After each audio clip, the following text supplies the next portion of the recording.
Hello guys, good morning. आज के RB आलू और चिंगड़ी माছ দিয়ে সবজি বানাচ্ছি আমি। এখানে আলু আর আরবিটা বয়েল করে নুন হলুদ একটু লঙ্কার গুঁড়ো মাখিয়ে রেখেছি। চিংড়ি মাছ পরিষ্কার করে নুন হলুদ মাখিয়ে রেখেছি। আর এর মধ্যে কী কী মশলা আছে আমি বলে দিই একটু। একটা পেঁয়াজ কুচো, একটা ছোটো টমেটো কুচো, দুটো গোটা কাঁচা লঙ্কা, আর সম্বারাতে দেবো, ছকে দেবো দুটো লাল মির্চি, সাবুত জিরে আর দুটো তেজপাতা। এটা ভাজা গুঁড়ো মশলা, ধনে জিরে তেজপাতা একটু ফ্রাই করে গুঁড়ো করে রেখেছি। আর একটু টক দই দেবো। আর এখানে আছে একটা কাঁচা লঙ্কা, 3 কোয়া রসুন, আধখানা পেঁয়াজ আর আদা, ওটা পিষে রেখেছি। কড়াই তেল দিলাম, এবার চিংড়ি মাছটা ভেজে নিই আমি লাল করে। তেল গরম হয়ে গেছে, এবার চিংড়ি মাছগুলো ভেজে নিই একটু।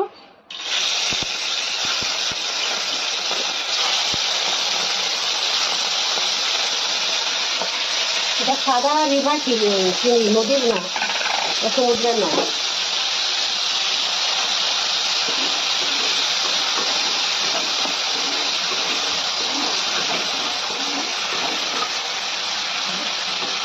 এটা আমি ভেজে নিই, একটু জল যাচ্ছে, এটা একটু।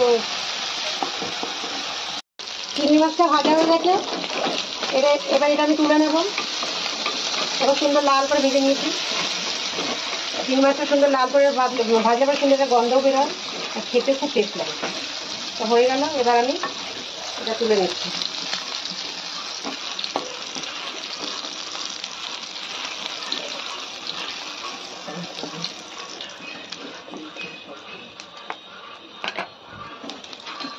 এবার এই তেলে আরবি আর আলুটা ভেজে নিই, এটা লাল করে ভেজে নেব।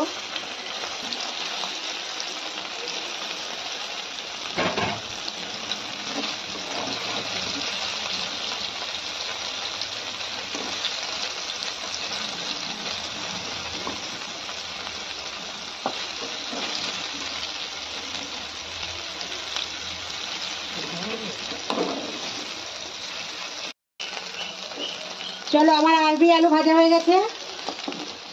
দেখো সুন্দর করে লাল করে ভেজে নিয়েছি, কালারটা দেখো।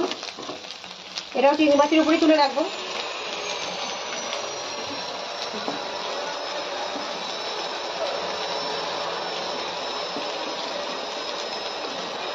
সুন্দর করে ভেজে নিলাম।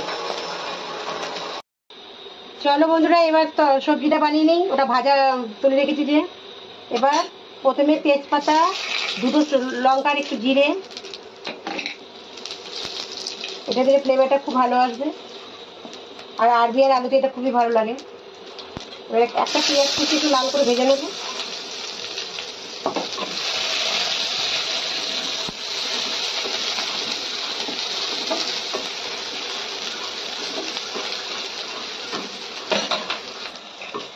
এর মধ্যে একটু নুন দিয়ে দিই, একটু হলুদ গুঁড়ো,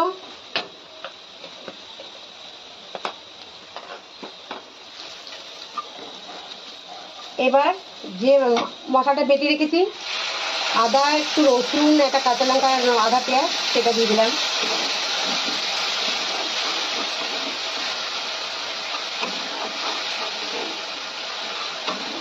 দেখো সুন্দর কালার আসছে, ভাজা হলে আরো সুন্দর কালার আসছে। এরকম আমার মশলাটা কষা হয়ে গেছে একদম। এবার এর মধ্যে আমি দই দিয়ে দেবো একটু। আরবি আলু তরকারিতে একটু দই দিলে টেস্টটা খুবই ভালো হয়, অসাধারণ হয়, একটু টক টক লাগে বেশ। এবার ভাজা করে মশলাটা দিয়ে দিলাম। এবার এর মধ্যে আমি গরম জল দেবো।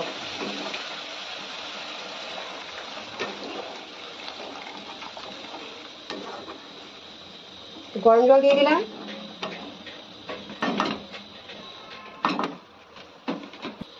এবার এর মধ্যে যে ভেজে রেখেছি চিংড়ি মাছ, আরবি আলু, ওটা আমি আস্তে আস্তে দিয়ে দিচ্ছি। এই দেখো, দেখো কালারটা দেখো। এবারে এটা একটু 5 মিনিট ফুটবে।